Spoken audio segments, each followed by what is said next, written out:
Subscribe करें हमारे YouTube channel को और बेल आइकन को प्रेस करें हमारे लेटेस्ट वीडियोस को देखने के लिए।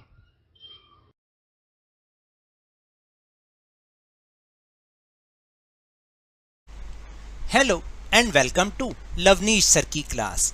आज की ये शिक्षा निदेशालय राष्ट्रीय राजधानी क्षेत्र दिल्ली की वर्कशीट नंबर 2 जो कि कक्षा 7वीं के विद्यार्थियों के लिए है, यह ली गई है हिंदी विषय से।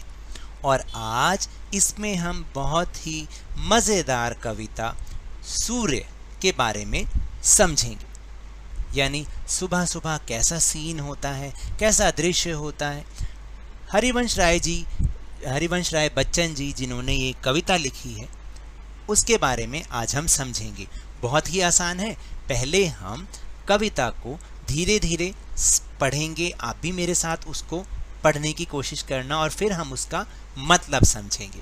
तो चलिए शुरुआत करते हैं मेरे साथ और समझने की कोशिश करते हैं। तो प्यारे बच्चों, आज हम श्री हरिवंश राय बच्चन जी द्वारा रचित कविता आ रही रवि की सवारी को समझेंगे। तो आज की कविता का नाम क्या है? आ रही रवि की सवारी। नव किरण का रथ सजा है, कली कुसुम से पथ सजा है। नव किरण का रथ सजा है, कली कुसुम से पथ सजा है। बादलों से अनुचरों ने स्वर्ण की पोशाक धारी, आ रही रवि की सवारी। विहग बंदी और चारण गा रहे हैं कीर्ति गायन, जैसे किसी की प्रशंसा गा रहे हैं।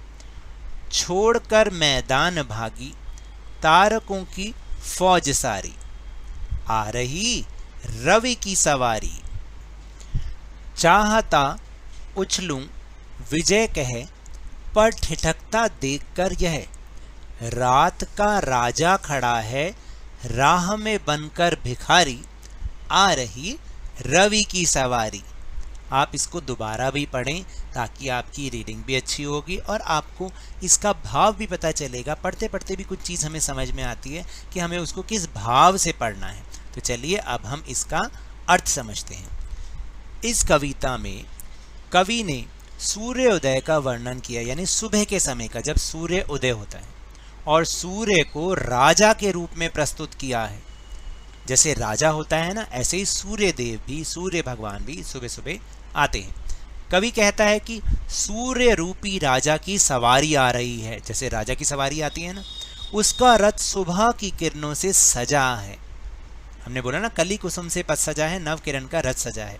रास्ता बाग बगीचों की कलियों और फूलों से सजाया गया है। पूरा रास्ता बाग बगीचे की जो कलियां और फूल हैं उनसे सजाया गया, ऐसा लगता है। प्रातःकाल के सूर्य की सुनहरी किरणें बादलों को सोने के रंग से रंग देती हैं। आपने देखा ना, जब सुबह सूर्य उदय होता है तो बादल भी गोल्डन कलर के लगते हैं।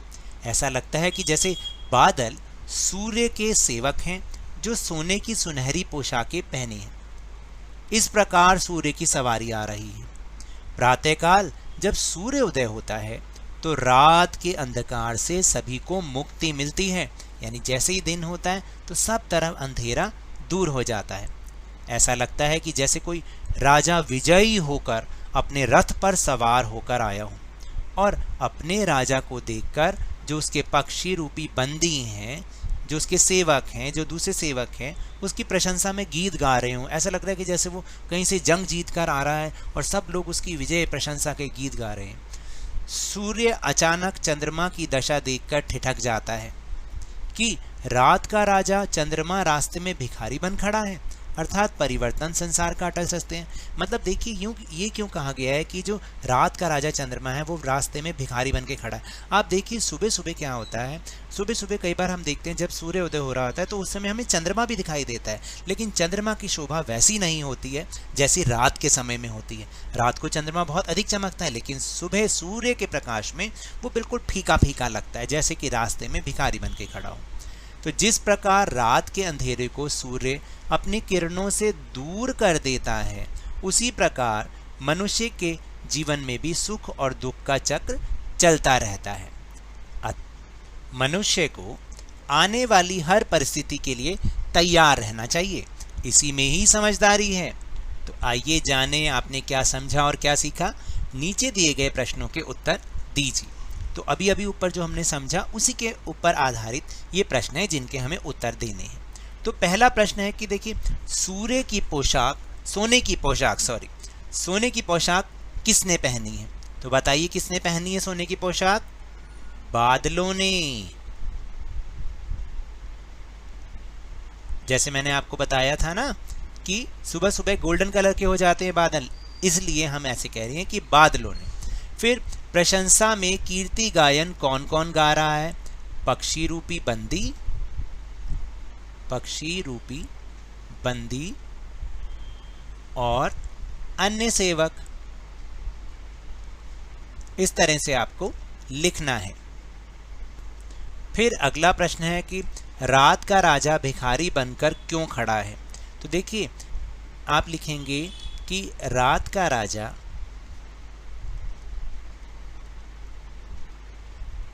भिखारी बनकर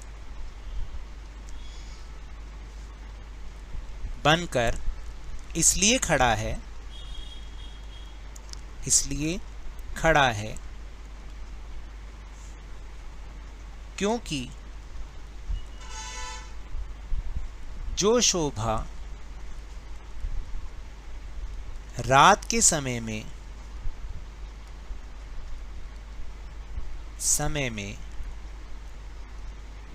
उसकी होती है,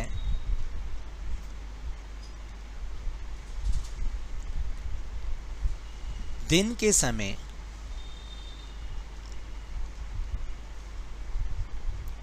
वह खत्म हो जाती है। यानी जो शोभा रात को, जैसे वो चमकते हैं, तो दिन के समय क्या होता है, वो चीज होती नहीं, बिल्कुल फीका हो जाता है। इसलिए ऐसा लग रहा है कि वो रात का राजा भिखारी बनकर खड़ा है।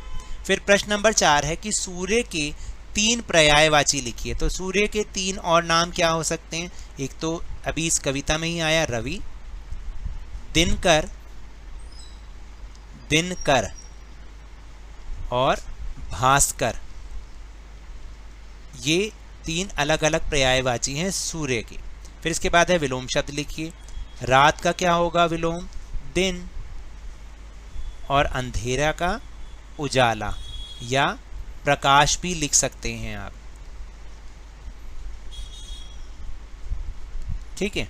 फिर अगला प्रश्न है कि सोच कर लिखिए कि यदि सूर्य ना होता तो क्या होता। तो अब आप भी सोचिए, अगर सूर्य नहीं होता तो क्या होता। तो आप यहां पर लिख सकते हैं कि यदि सूर्य न होता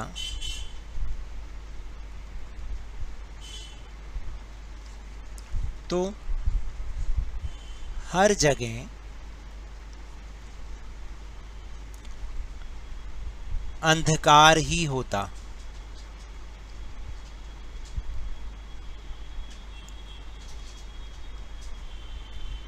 और सूर्य के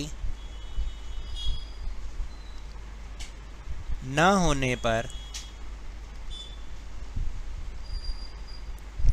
हमें उसकी गर्मी भी नहीं मिल पाती,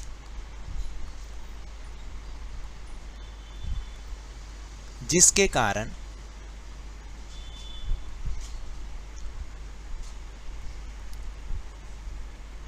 हर जगह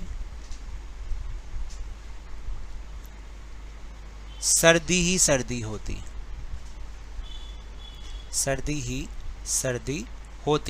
तो इस तरीके से हम कुछ बातें लिख सकते हैं। आप चाहें तो आप अपना भी कुछ लिख सकते हैं।